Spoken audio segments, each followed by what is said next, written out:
recent caretaker manager of England men's senior team and current England under-21s manager since 2021. Please show your appreciation to Lee Carsley.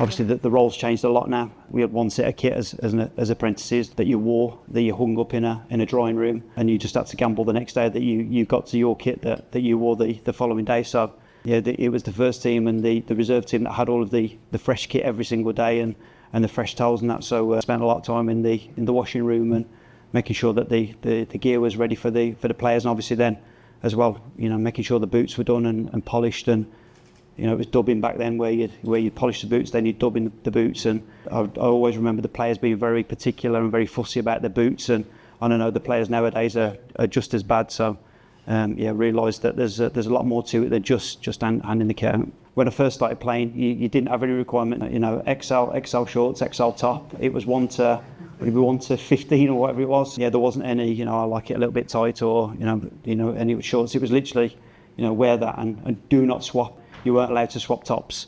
Nowadays the lads are doing it in the warm-up. They're changing tops. Footballs and kit are pretty critical to training. What's the other piece of critical equipment that you take with you? I like bibs.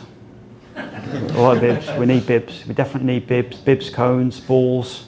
I'm very low key when it comes to equipment. Being creative with equipment that you have got, and I think that's definitely something that's gone out of the game. Don't try and be like everyone else. Try and do something different. So be creative and test the players and push the players and try things. Do something different. How do you sort of deal with imposter syndrome in the game? I think you have to hide it well, and I think we all probably suffer with it. With myself, definitely get that at times. I think having people around you as well that you can lean on, I think that's really important. That's why I was talking about the importance of having good staff. We're really lucky at England that we've got some great staff around us. With the senior job, for instance, I didn't feel like I was, even though I was the one out there answering the questions, I felt like I had a real team behind me. I think the players also could see that we had a good team behind us that were trying to help them. If you're stuck on a desert island, 3 ex-players, who are you taking and why? Probably take James Beattie, because he was a swimmer, wasn't he? So on his back. Kev Kilban, I'd take Kev Kilban. I love Kev. Me and Kev are like really, really close. Probably Clinton Morrison. We were roommates at the World Cup, so we 4 weeks together. Yeah, it doesn't stop talking, a lot of fun, a lot of energy, so yeah, them 3.